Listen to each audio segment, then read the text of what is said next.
বিশ্বজুড়ে বাড়ছে ডিজিটাল মিডিয়ার প্রভাব। বাংলাদেশেও এর ব্যতিক্রম নয়।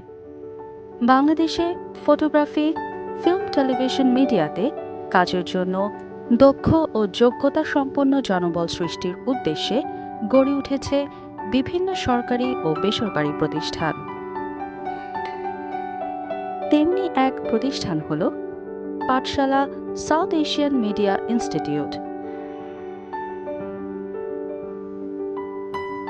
রাজধানী ঢাকার পান্থপথে অবস্থিত এই ইনস্টিটিউশনটি বাংলাদেশের ফটোগ্রাফি, ফিল্ম, টেলিভিশন মিডিয়াতে পেশাদার শিক্ষা এবং প্রযুক্তিগত দক্ষতা জ্ঞান লাভের সুযোগ করে দেয়া একটি নেতৃস্থানীয় প্রতিষ্ঠান।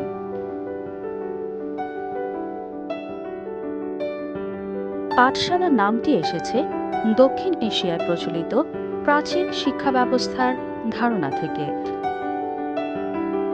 চিরায়ত সেই ধারণাকে শিক্ষার্থীদের কাছে আধুনিক রূপে উপস্থাপনের মাধ্যমে কার্যকর ও বাস্তবমুখী জ্ঞান প্রদানের প্রতিশ্রুতি নিয়ে এগিয়ে যাচ্ছে পাঠশালা সাউথ এশিয়ান মিডিয়া ইনস্টিটিউশনটি।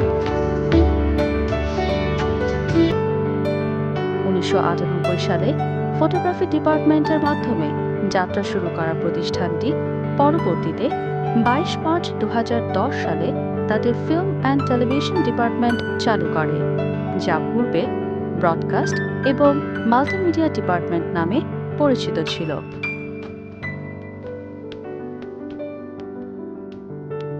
বর্তমানে ফিল্ম অ্যান্ড টেলিভিশন ডিপার্টমেন্ট চলচ্চিত্র direction, cinematography, video editing, motion graphics, news প্রেজেন্টেশনের উপর বিভিন্ন মেয়াদী প্রফেশনাল কোর্স অফার করছে। এছাড়াও সিনেমা বিভাগের ফিল্ম পরিচালনা এবং চিত্রনাট্যে 18 মাসের পোস্ট গ্রাজুয়েট ডিপ্লোমা কোর্স রয়েছে। এখানে একজন স্টুডেন্ট সে ভর্তি হওয়ার পরেই যে সে 3 মাসের কোর্স করে চলে যাবে সেরকম কোনো বিষয় কিন্তু এখানে নাই। এখানে একটা স্টুডেন্ট যখন ভর্তি হয় তখন দীর্ঘদিনের জন্য এখানে সম্পৃক্ত থাকতে পারে, যতদিন সে চায় ততদিন সে এই পাঠশালার সাথে সম্পৃক্ত থাকতে পারবে এবং পাঠশালা থেকে যাবতীয় সুবিধা সে নিতে পারবে। বিশেষ করে তার শুটিং করতে যদি কোনো ক্যামেরার প্রয়োজন হয় সে আমাদের পাঠশালা থেকে ক্যামেরা নিতে পারবে এবং আমাদের এখানে বিভিন্ন সময় বিভিন্ন ধরনের ওয়ার্কশপ হয়, ডিসকাশন সেশন হয়, সেই সেশনগুলোতেও সে জয়েন করতে পারবে। টিচাররা কেমন শেখায় বলতে তার থেকে বড় কথা হচ্ছে যে টিচাররা এখানে টিচার হিসেবে শেখায় না, তারা এখানে সবাই মানুষ হিসেবে আসে যারা জ্ঞান ধারণ করে। সো সেই জায়গাটা থেকে টিচাররা সবাই ভাইয়ের মতো, বোনের মতো, বন্ধুর মতো। সো এই শেখাটাই সবচেয়ে বড়।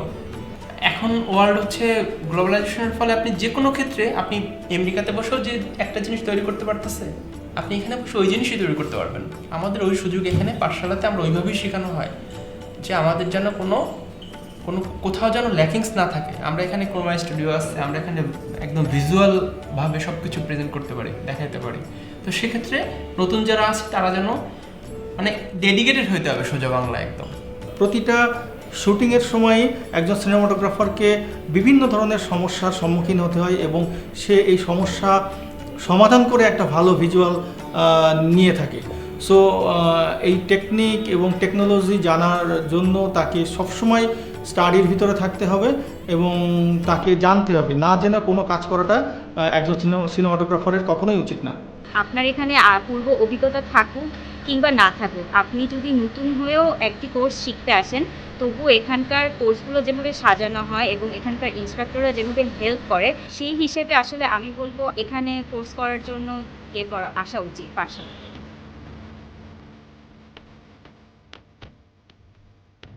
পাঠশালা তাদের শিক্ষার্থীদের আধুনিক মাল্টিমিডিয়া ক্লাসরুম, মিডিয়া ইকুইপমেন্ট এবং অত্যাধুনিক কম্পিউটার ল্যাবের সুযোগ সুবিধা প্রদান করে। মূলত শিক্ষার্থীদের জন্য সৃষ্টিশীল ও মুক্ত চিন্তার বিকাশের লক্ষ্যকে সামনে রেখে পাঠশালা তাদের আন্তর্জাতিক মানের কোর্স কার্যক্রম পরিচালনা করে আসছে, যাতে শিক্ষার্থীরা তাদের তাত্ত্বিক জ্ঞানের পাশাপাশি ব্যবহারিক জ্ঞানের সমন্বয় ঘটিয়ে যুগোপযোগী শিক্ষা লাভ করতে পারে।